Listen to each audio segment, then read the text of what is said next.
Le Grand Théâtre affiché complet hier soir. Une conférence était animée par Isabelle Filiosa, psychothérapeute devenue une figure majeure en matière d'éducation positive. Elle est notamment l'auteure de nombreux livres. La méthode Filiosa propose les clés pour accompagner son enfant sans violence éducative ou comment développer des relations apaisées et constructives entre enfants et adultes.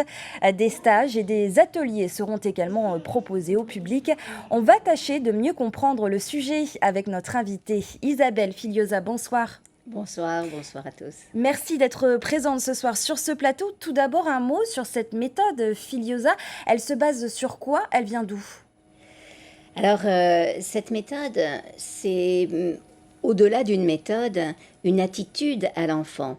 La première chose, c'est quand c'est difficile avec un enfant, je récupère mon propre cerveau, je récupère mes capacités, je me calme moi. Ensuite, je réfléchis. Qu'est-ce qui se passe? Parce que avant, on avait des réactions automatiques. Un enfant faisait quelque chose qui n'allait pas, on donnait un coup, on donnait une punition. On ne réfléchissait pas vraiment à ce qui se passait. Maintenant, on a des informations sur ce qui se passe dans son cerveau, ce qui se passe dans son cœur. Et du coup, on se dit, peut-être on peut faire différemment, plus efficace. Alors justement, comment arriver à comprendre les émotions chez l'enfant? C'est difficile. Oui, c'est difficile quand on n'a jamais appris. Et c'est pour ça que j'écris les livres, que je donne ces conférences et que je propose tous ces stages et ateliers. Parce que c'est vrai, on n'a pas appris grand-chose sur les émotions et on a un peu tendance à mélanger ce qui est émotion et ce qui est juste une crise de stress, une réaction émotionnelle. Les enfants d'aujourd'hui ont énormément de réactions émotionnelles extrêmement virulentes, très fortes, et on est un peu démunis devant. Ce sont rarement des émotions, c'est en fait des crises de stress. Et tandis qu'une émotion, c'est vraiment une réaction d'adaptation de l'organisme qui nous permet de nous sentir mieux. Qu'est-ce qui impacte finalement les émotions des enfants? La vie, de la même manière que nous sommes impactés, nous avons... Les émotions, en fait, c'est notre réaction à l'environnement. Il y a on perd quelqu'un, on va être triste, on est distant de quelqu'un, on va être triste. Quand il y a un danger, on a peur. Quand on va faire face à l'inconnu, on va éprouver de l'anxiété, aussi de la peur. Quand on rencontre quelqu'un qu'on aime, on éprouve de la joie. Quand on est dans l'intimité, on va éprouver de l'amour. Voilà, chaque émotion a une fonction. Vous dites que les enfants d'aujourd'hui ne sont pas les mêmes que ceux d'hier, Tout à fait. c'est-à-dire qu'est-ce qui a changé? L'environnement a changé. Profondément, l'environnement a changé. Aujourd'hui, les écrans ont envahi notre espace et leur espace.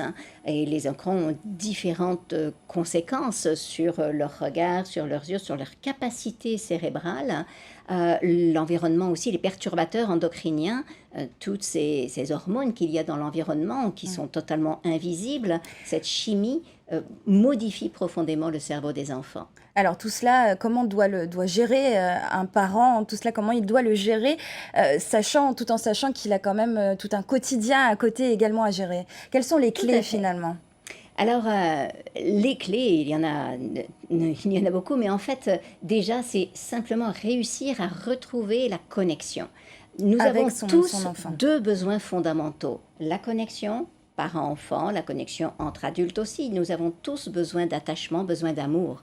L'amour, nos parents nous ont fait croire que c'était une récompense, que quand on était sage, on avait le droit à un petit peu d'amour. Non, l'amour, c'est un carburant. C'est ce qui nous permet d'agir. Donc c'est-à-dire que et de quand un coopérer. enfant a un trop plein d'émotions, il faut lui donner de l'amour.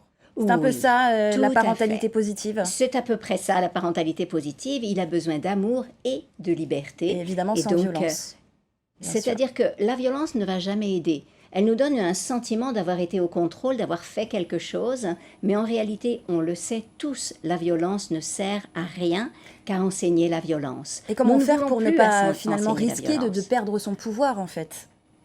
Le Certains pouvoir- parents vous le répondront. le pouvoir de l'amour est bien supérieur au pouvoir de la violence.